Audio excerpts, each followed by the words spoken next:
At the same time, and Bhagavad Gita, Sri Krishna also says, it's not possible to ask your mind to keep quiet.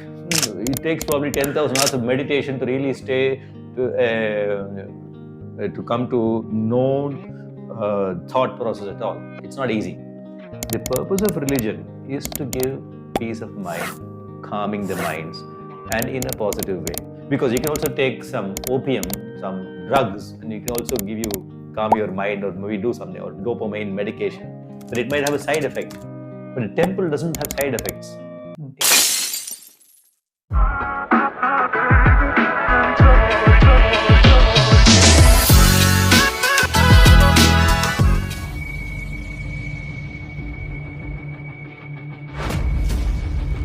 You know, the concept of energy systems.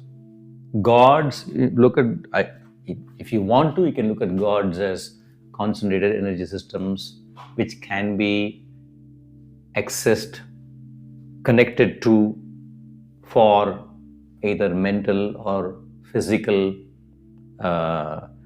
progress. And again, NMBK, right? Till I'm proved wrong, I give benefit of doubt, or I trust it. So when Paramacharya says that this gods exist and this is how you can relate, but so anyway, maybe just to complete that part, right? So the Adi Shankara's so-called conflicting views on bhakti as well as Jnana Marga and Dvaita and Advaita. So, and Paramacharya explains it beautifully, and it's not very easy to directly jump into the concept of Advaita, because the definition of the universal consciousness, aprameya, incomprehensible. You can't define it. How do you define? It's undefinable. None of the adjectives will fit in, because they say na iti, right? So if you it's not easy to directly go there. Then you will be more confused. At the same time, and Bhagavad Gita, Sri Krishna also says, you can't keep it's not possible to ask your mind to keep quiet. Mind cannot be kept quiet. No way. Even it takes probably 10,000 hours of meditation to really stay, to come to no thought process at all. It's not easy, right? So, Bhakti Marga is a way, so it's imagine you have a running engine. What do you do with that something which is running? You have to give it a direction. And that is why the Bhakti Marga is like the stepping stone of that evolution. You get into Bhakti Marga, the energy systems are real, and then work with it. Don't make the mistake of stopping there. That is why Vedas talk about all the kriyas and karmas that you have to do, karma kanda, or you have to go through the process. But Vedanta is also there for a reason. The Upanishads, Vedanta actually tells you what is beyond bhakti. So majority of the people stop with only bhakti and even talk about fighting is Shiva greater than Vishnu, and then if Vishnu is greater than Ganesha. All this is irrelevant, meaning these are the wrong things to focus on in the contemplation. So go beyond and then understand the end of this knowledge, which is called the Vedanta. So Bhakti Marga is important because mind needs a certain thing to do.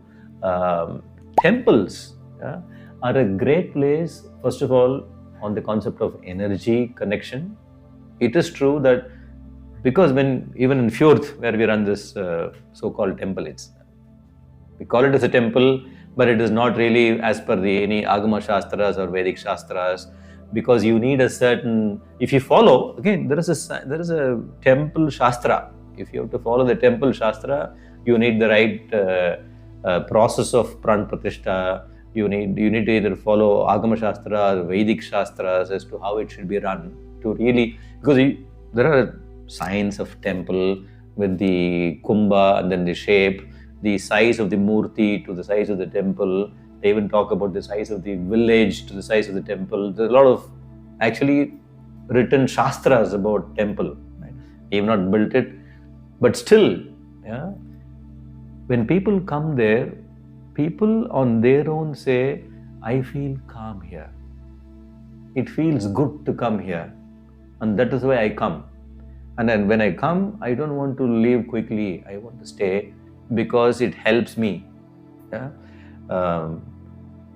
People, I said, how do you come to know? No, I just came here. I'm feeling lonely. I said, the temple is a place. Somewhere you have to go and connect with people and do something. I Googled, I found this, came on top. So I came here the first time. So many people, so many children, people who feel lonely. The purpose of religion is to give peace of mind, calming the minds, and in a positive way. Because you can also take some opium, some drugs, and it can also calm your mind, or maybe do something, or dopamine medication, but it might have a side effect. But a temple doesn't have side effects. It actually does calm down your mind. There are people who come and tell us in Fjord, I didn't have a job, I wanted a job and I prayed, I got a job, this is a job contract, so I want to donate something now. I prayed here and I got something. This happens. So, this whole system of, there is this energy forms, and in a way scientific as well, sound is all energy, right? The chants are created in a way, these are, that's why in the Shrutis, in the Vedic Shrutis, you have these intonations, and they are designed for a purpose. Udattam, Anudattam. Yeah, so that's why they say you have to learn by hearing and not by reading. It's like trying to learn a song by just text. Can you learn a raga by learning a text? Or will you learn better when you hear it? Or by singing it, yes. Yeah. So that's why it's called Shrutis. You have to hear it. Yeah? And Vedas also said to be Anadi, Aparushayam, all of that. So the sound system, it's a part of this whole energy system. Sounds are used also to energize the place. You just make 20 people sit down and then ask them to chant Om in a way. People feel the energy and the way it calms down your mind. So it is real. It's not theory. People experience it. And temples are designed in a way, the Garbhagraha, the Moola Vigraha, the Pran Pratishtha, for example, in India is a process of 45 days. Because it was otherwise a stone carving made by a Shilpi. I have a question regarding that. I would want to go for a second question and then go for that question.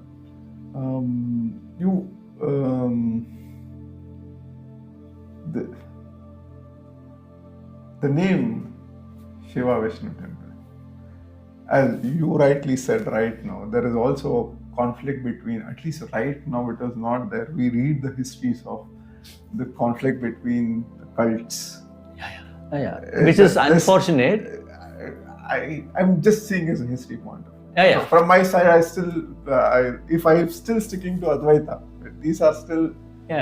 Unfortunate reality, because I keep saying... But in India, my father is very... I've been doing temple runs for a very long time. That's been my vacation most of the time. There's hardly one or two Harihara temples. We can really point out, this is Harihara temple, this is Harihara temple. Why Harihara temple? Exactly. This is... So when they, see, I think 2 years back, 2.5 years back, April sometime, I still remember the WhatsApp message, a couple of guys called me, hey, some people, 1 or 2 people, they have a location, Gurudwara is vacating, they think of a temple, but they want to talk to you. Can you help them, or you want to be part of it? Can you guide? The first thing I said, it has to be inclusive in a sense, because these divisions exist, right? That's why I said the name has to be Shiva-Vishnu Temple. It has to appeal to north, to south, east, west, from all parts, and also the major 2 so-called divisions, which is Shiva and Vishnu. Although there are other divisions like Shakteyam, there is Ganapatyam, there is Kaumaram, there is Saumaram, there are, Adi Shankara created the Shanmata. I don't know if you know. Adi Shankara, we talk about these conflicts, right? 1,500 years back when he was born in Kaladi, the religious systems were in bad shape, the religious institutions were in bad shape in India. So at that time there were 72 diverse groups, cults fighting each other. And then the Buddhists created a big question mark about the Hindu philosophy, about idol worship. And many people, because the original Hindu Dharma people were also probably the people overdid some things in terms of yaga, yajna and all of them. And they kind of separated people. Some people are superior, some people are inferior. They created in the kind of a hierarchical system in the society. Buddha came and said, all this is nonsense, right? And then he wanted to make it inclusive for people. And those people who felt excluded here needed an alternate. Then Jainism was again fighting against Hinduism. They are dead against Hinduism, Jains. And even in Tamil Nadu, there was a big history in Madurai and all places about how the Samanas, the Jains and the Shaivites. So the inclusiveness is the main drive. See, So what? So inclusiveness is the main drive, right? Meaning that it doesn't matter what you call. You might believe that that is the only reality for you. But if you go beyond. I have a specific question also about this inclusiveness. It's kind of, I was living in Delhi for 2.5 years, right? And then I was finishing my class and I was coming back, and then there was a fire in front of somebody's house. Whenever there is a fire in front of somebody's house in Bangalore, somebody has died. Okay. It's like you know that somebody has died in somebody's house by seeing a fire, right? And then I was like, okay, somebody died in the house. Then I was keep walking, and then I found a fire in front of somebody else's house there. And I was like, oh, it's just some epidemic or some random shit happening. Then I realized that in Lori, they actually put fire in front of their home, which is completely contrasting in terms of culture. So this is also coming from the statement which you told in one of the meetings, that you told India is a land of contradictions. It was your words. Correct. There is a principle in which every part and sections of people have to see the traditions and they really believe it. And especially outside the country, in Germany, it's a melting pot of different cultures where they're not forcing is a wrong word, but they're going into these places of practicing there, which is contradicting each other. Yeah. How are you managing this? So, I even have the concept paper now. We actually wanted to, so I see the temple as an infrastructure to be used by different people for their purpose. Yeah. Again, my wish is that people go beyond these rituals. It is sometimes so silly, how a ritual is so important and not the respect for each other and not going beyond to believe that everyone is the same, right? So often people get stuck in it. I mean, you talk about these big differences. In South India, I'm sure everywhere, in Tamil Nadu and all, so there is this North Arcad Pantati and then South Arcad Pantati, and when you sit down, then do you do 3 times pradakshina or 2 times pradakshina? How do you serve food? Big fight. Yeah?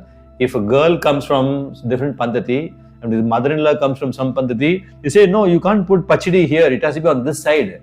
This is how it should be, this is wrong. You don't know anything. There are people fighting on those things, right? That is the silliness, unfortunate part of it. So, we are trying to do 2 things. We want to make it inclusive. For example, a Karwa Chauth is never celebrated in Tamil Nadu or Karnataka or Kerala.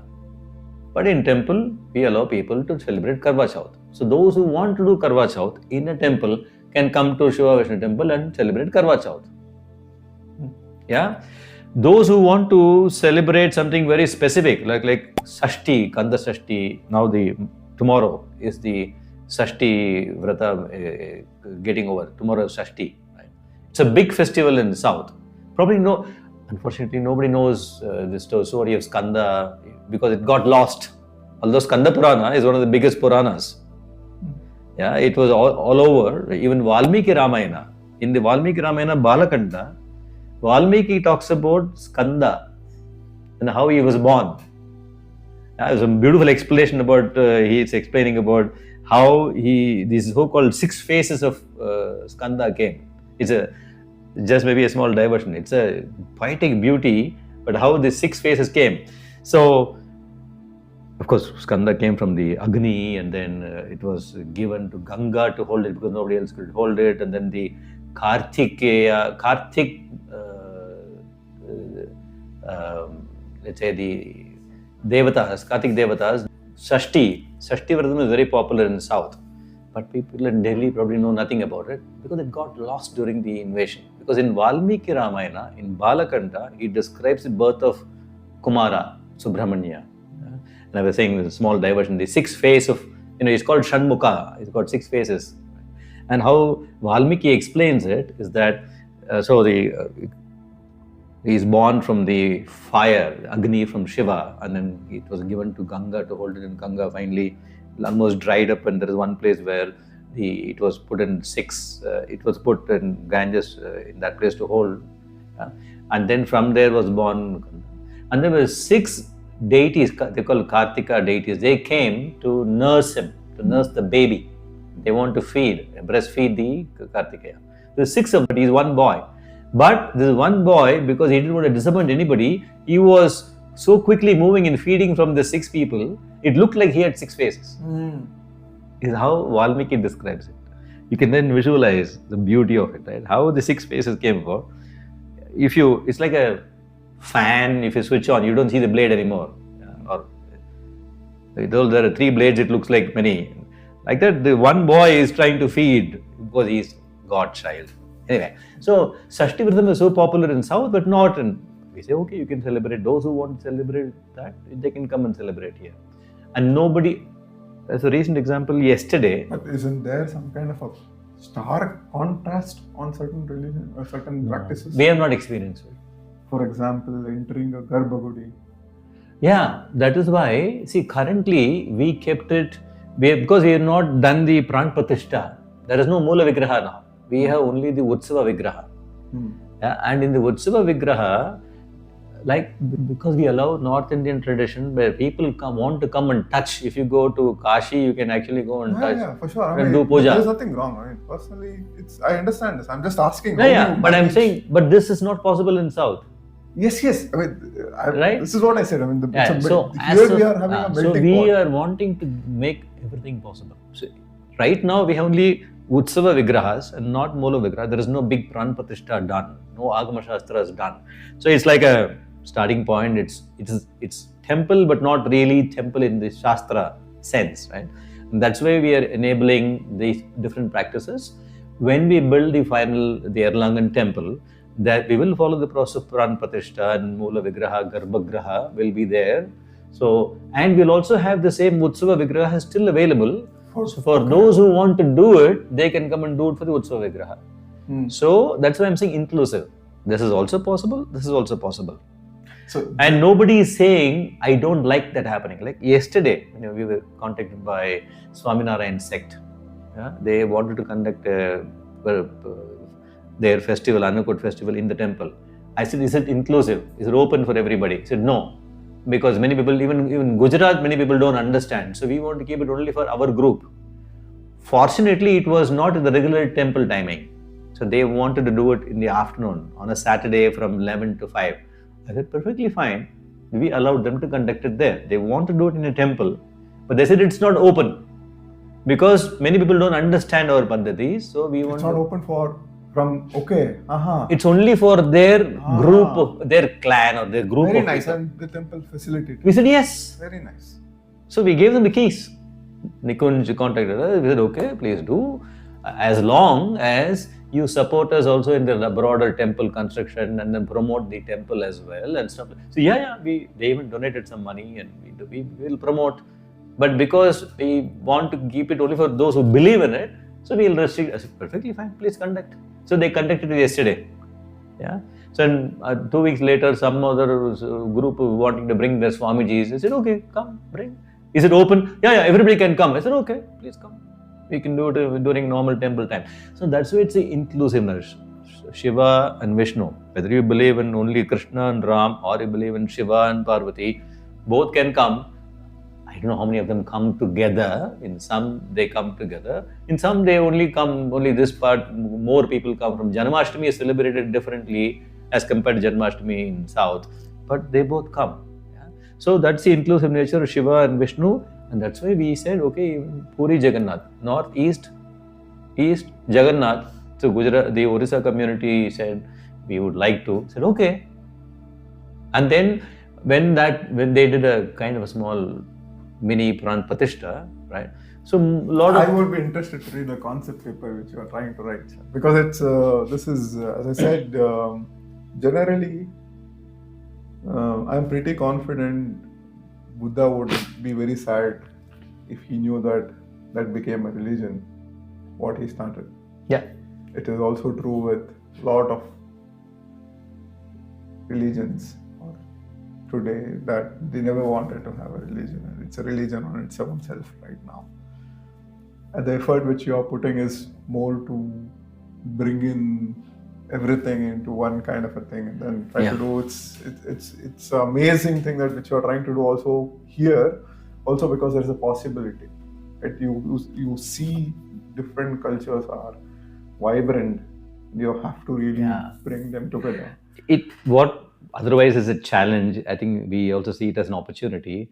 The challenge is that it's a small, overall it's only 5,000 people in Erlangen, but it is into so many groups.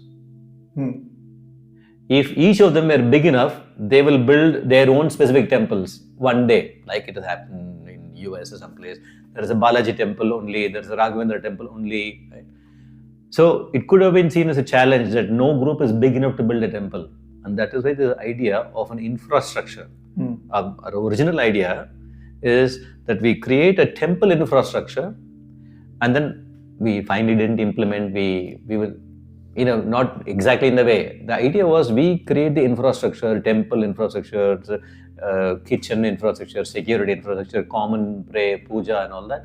And every group can say, okay, I will give me 100, give me 10 quadratmeter. It's like, imagine a supermarket. Okay. It's a temple supermarket, like an Arkadan. Or more like a working space. Yeah, like Arkadan, right? Arkadan is Arkadan, but there is no shop of Arkadan. There are many different shops. And we could have said, okay, Gujarati group, I give you 20 quadratmeters. You can run. And again, everybody cannot afford to have their own priest for every day. They can do special pujas, but imagine if there are 10 groups, all 10 groups can't have their own priest and all that, puja daily. So we said Nitya Puja will be done by the infrastructure. Kitchen infrastructure is common. Security infrastructure is common. Many other infrastructures are common, right? And then speciality you guys can run yourself. And we can have this agreement. And for the infrastructure, temple infrastructure company, we said, okay, it's going to take a long time before we can realize it. So we have to take the step. And that's why we took the step of getting the land purchased, and now we are starting. But this can still happen. In a way, this can still happen. But the only thing is, that's what I said in the inauguration, in the project kickoff as well, that we don't want to stop only with these religious practices. Otherwise, then we are doing a disservice to people in introducing and explaining the Sanatana Dharma. Bhakti Marga is important, but is not the only thing. You need to conduct your life, and you need to have peace of mind, physical health, mental health, and societal health. 3 aspects are very important, and there is a lot in our dharma, in our religion, that will help us to implement it. Bhagavad Gita is one great. Sir, we unfortunately, we are end at this point. This is the camera that's there. So, for the people who are watching, they want to be part of the temple that is happening right now, and also for all the purposes that we want to contribute. If you want to tell it for the people, sure. So, it is a beautiful dharma that we have. That's why it's called Sanatana Dharma for a long time. The core of Hindu Dharma or Sanatana Dharma is again these 3 aspects: physical health, mental peace and mental health, mental happiness of the individual, but also the society, the harmonious living, that it gives us clear guidance as to how we can do, running our daily lives, and at the same time also ask these big questions and find answers, because so many people have gone through that exercise of asking, who am I, why am I here, is there a broader purpose as to why am I here, can I do something, can I find a bigger purpose. The Shiva-Vishnu Temple, we are creating this as a space where you can get deeply engaged in this Bhakti Marga, in rituals, because mind, you have to do something. So that's why the Bhakti Marga gives you opportunity to do something physically, mentally, get engaged with some things.